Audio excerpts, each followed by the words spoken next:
ओम नमो भगवते श्री रमनाय। यह वितर्क कि क्या स्वतंत्र इच्छा प्रबल है या भाग्य प्रारब्ध केवल उनके लिए है जो इन दोनों के मूल को नहीं जानते हैं। जिन्होंने स्वरूप यानी आत्मा को जान लिया है, जो स्वतंत्र इच्छा और भाग्य का सामान्य स्रोत हैं, वे उन दोनों के पार चले जाते हैं और पुनः उनमें नहीं उलझते हैं। महर्षि कहते हैं, संसार में दो तरह के व्यक्ति दिखाई पड़ते हैं। प्रथम वे हैं जो अपनी स्वतंत्र इच्छा शक्ति पर विश्वास कर संसार में सब कुछ हासिल कर लेना चाहते हैं। अपने प्रबल संकल्प एवं प्रयत्न के सहारे वे सब कुछ तो नहीं, कुछ भौतिक साधन प्राप्त करने में सफल हो जाते हैं, किंतु उनके हर कर्म फलीभूत नहीं होते हैं।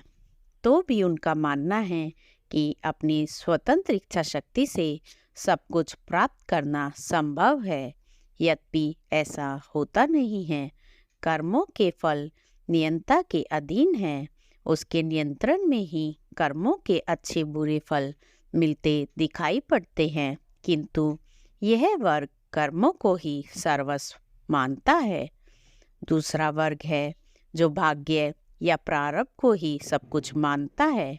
अपने वर्तमान को भाग्य का प्रतिफल मानने वाले अपनी मान्यता अनुसार जीवन यापन करते हैं। वे कर्मों अथवा स्वतंत्र इच्छा शक्ति में अधिक विश्वास नहीं करते। अतएव उनके कर्मों में गति एवं निरंतरता की कमी दिखाई पड़ती है।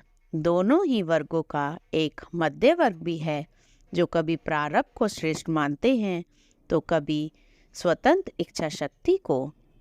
इनकी मान्यता के कारण अक्सर प्रश्न उठता है कि स्वतंत्र इच्छा शक्ति प्रबल है या भाग्य। इस विषय पर सदियों से विवाद चला आ रहा है। पक्ष एवं विपक्ष में अनेक तर्क प्रमाण दिए जाते हैं, किंतु कभी भी विवाद का स्थायी हल नहीं निकल सकता। पंडित एवं शास्त्रों के विद्वान दोनों ही अपने अपने समर्थन में अनेक सिद्धांत, अनेक तर्क प्रस्तुत करते हैं, किंतु उनसे प्रस्तुत प्रश्न का स्थायी उत्तर नहीं मिलता है।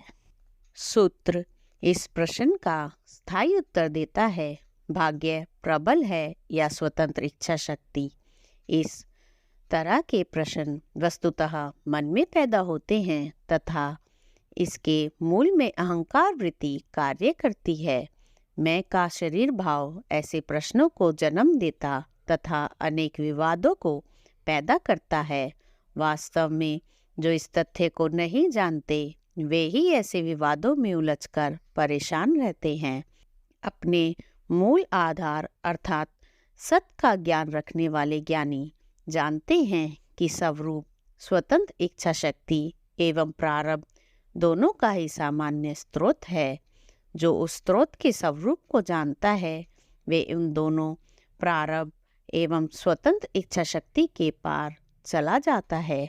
किसी भक्त ने महर्षि से प्रश्न किया कि ज्ञानी का संचित एवं आगम कर्म तो ज्ञान से नष्ट हो जाते हैं, किंतु प्रारब्ध जो वर्तमान जीवन के रूप में दिखाई पड़ता है, क्या वह नष्ट हो जाता है? महर्षि ने अत्यंत सारगर्भित उत्तर दिया, जो प्रश्न का उत्तर है और उपरोक्त सूत्र का सारांश भी। यदि 3 पत्नियों का पति मर जाता है तो क्या पत्नियों में से कोई एक विधवा होने से वंचित हो जाती है? सार यह है कि ज्ञान बोध से तीनों ही प्रकार के कर्म सदा के लिए नष्ट हो जाते हैं।